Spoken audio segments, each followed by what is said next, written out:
Hello, my name is Timisha Wilson. I am a qualified mental health provider and I work at our Lita K-8 school. Today I will be reading Islandborn by Junot Diaz, illustrated by Leo Espinoza. Every kid in Lola's school was from somewhere else. Hers was a school of faraway places. My was from a city so big that it was like its own country. India and Camila were from a stony village at the tippy top of the world. Mateo had lived in a desert so hot, even the cactus fainted. Nu was born in a jungle famous for its tigers and its poets. And Lola was from the island. So when our teacher, Miss Obi, told the class, please draw a picture of the country you are originally from, your first country, and bring it in tomorrow, everyone got super excited. I'm going to put in pyramids, said Dahlia. And I'll draw a canal this long, Franklin said. There's going to be a mongoose in mine, Nelson yelled. Nelson always yelled. Everyone was talking about their drawings, everyone but Lola. Lola, you see, loved to draw, but she had left the island when she was just a baby, so she didn't remember any of it. Lola raised her hand. She hated raising her hand almost as much as she hated Nelson's yelling. Miss, what if you don't remember where you are from? What if you left before you could start remembering? No problema, Miss Obi said. Are there people around you who do remember? Like my whole neighborhood, Lola said, and they're always talking about the island. Well then, Miss Obi started, maybe. But Lola finished her sentence. I should talk to everyone who does remember. I should draw from their memories. That's a very good plan, Lola, Miss Obi said with a smile. Lola started feeling better about the assignment. But then she saw all the other kids chatting excitedly about what they were going to draw, and it made her sad. Everybody was remembering their first home, even Nelson, who forgot everything. Nelson even forgot his last name once, for like an hour. Lola had always wanted to remember the island, but no matter how hard she tried, she never could. It was like a familiar word just at the tip of your tongue, but instead of a word, this was an entire world. Lola closed her eyes and tried to recall anything about the island, but nothing came up. She kept trying all through the school day. To help her focus, she put her fingers on the sides of her head, like her abuela's psychic sometimes did. Are you okay? Her cousin Leticia asked as they walked home from school together. I have to draw a picture of the island, Lola explained, but I was just a baby when we left. Prima, you have to help me. I don't remember a lot either, except for the bats. They were as big as blankets and they used to chase after me at night.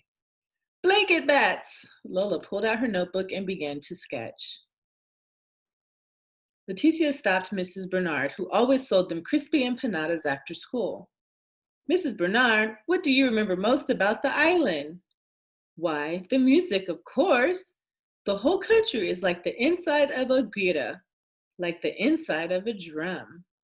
You mean like our neighborhood? Lola said. The neighborhood had so much music, it was like a radio with the dial broken off. On the island, there's even more music. There's more music than air.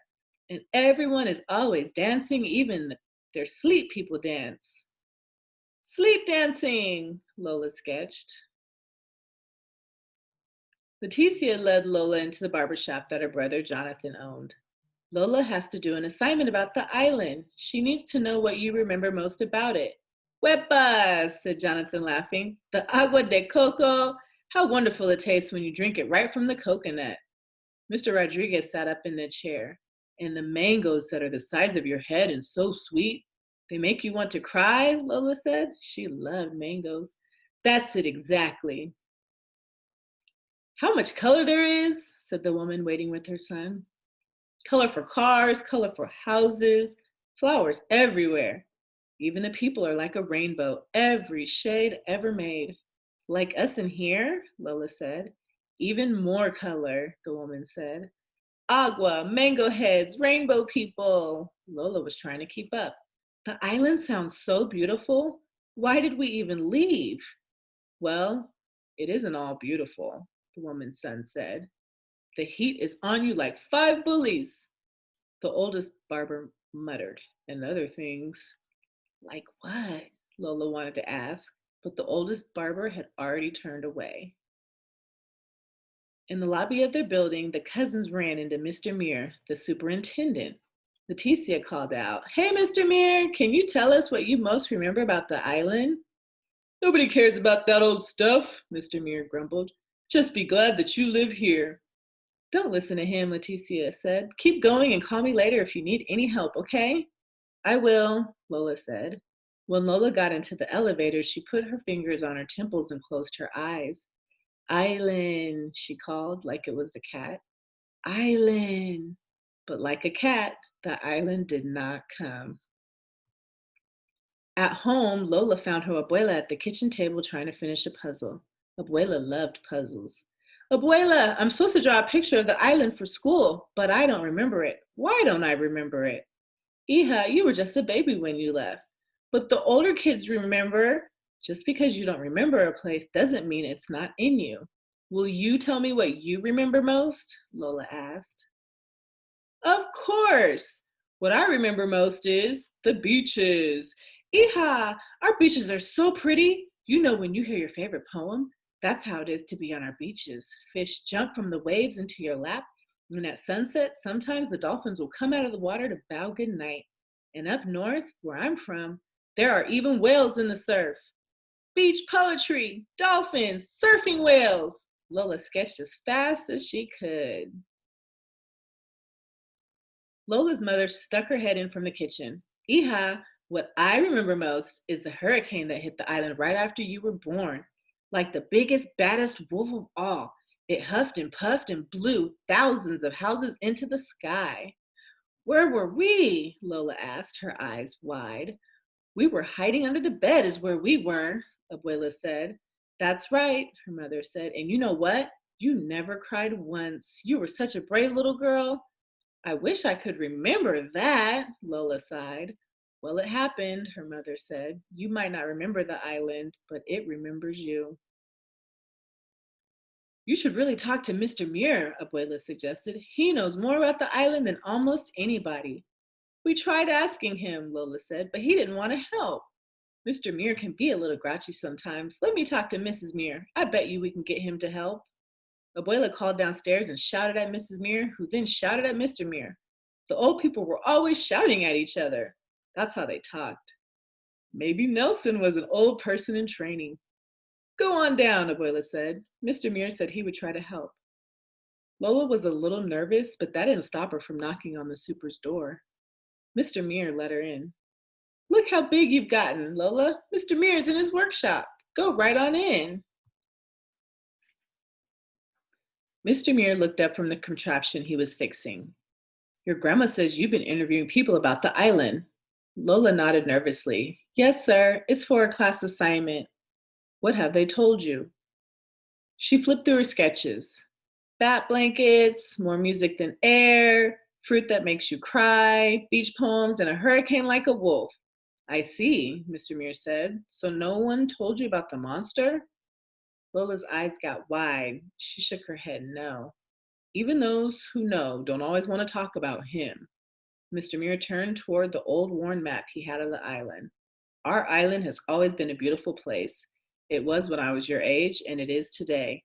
But even the most beautiful places can attract a monster. A long time ago, long before you were born, that's exactly what happened. A monster fell upon our poor island." For once, Lola's pencil didn't move. It was the most dreadful monster anyone had ever seen. The whole island was terrified and no one could defeat it. It was just too strong. For 30 years, the monster did as it pleased. It could destroy an entire town with a single word and make a whole family disappear simply by looking at it. Lola's curly hair was uncurling with fear. "Did you see the monster, Mr. Muir?" "Yes, all the time." "Were you scared?" "We were all very scared." Lola's heart was pounding. "So what happened next, Mr. Muir?" "What should always happen to monsters. Heroes rose up. Strong, smart young women just like you, Lola, and a few smart, strong young men too. They got tired of being afraid and fought the monster." What a titanic battle that was! The whole island shook from their struggle. The monster tried all of its evil tricks, but in the end, the heroes found the monster's weakness and banished it forever. Wow, Lola whispered. What happened to the heroes? No one knows really. It was so long ago. Mr. Muir took off his glasses and sighed. Anyway, you should get back upstairs. It's getting close to dinner time. Thank you, Mr. Muir, Lola said. Thank you for all your help. How did it go? Lola's mother asked. It was really good. Lola looked at the blank page in her hands. Lola spent the rest of the night drawing the island. She started out with one page, but she needed more room, so she added another page and then another, and soon she had a book. She worked through dinner, and she worked in bed and was just finishing the last touches on the cover when her abuela came in to check on her. Abuela picked up a drawing of the final battle, and she got really still. Abuela, did you know about the monster? Of course, hija. Why do you think so many of us are here in the north? Lola put her arms around her abuela. You must have been so scared. Sometimes we were, her abuela whispered, but we were also brave. The next day it snowed. Lola put on her scarf and boots and stuffed her assignment under her coat. Benedicion, mommy, benedicion, abuela. Benedicion, hija, they both called. Good luck. Mr. Muir was pushing garbage cans against the curb. Thank you, Mr. Muir, slayer of monsters. He laughed. Good luck, Lola, daughter of heroes. In class, all the students were buzzing about their pictures. Nelson's mother had baked cupcakes for everyone, so it was like a little party. Miss Obi hung the drawings on the wall. Now our classroom has windows, she said. Anytime you want to look at one another's first homes, all you have to do is look out the windows. Then Miss Obi reached Lola's desk. So how did it go, Lola? Were you able to remember anything? I tried really, really hard, but nothing came, and that made me feel bad. But then I realized that I don't have to feel bad because even if I'd never set foot on the island, it doesn't matter. The island is me. Nelson snorted. That is so corny. It is not. Nelson, be nice, Mrs. Obi said. She and the other students gathered around Lola's desk. Nelson made sure he got real close so he could see everything. Lola suddenly got nervous. Go ahead, Lola, show us. Okay, Lola said. Taking a deep breath, she opened her book. And out burst the island.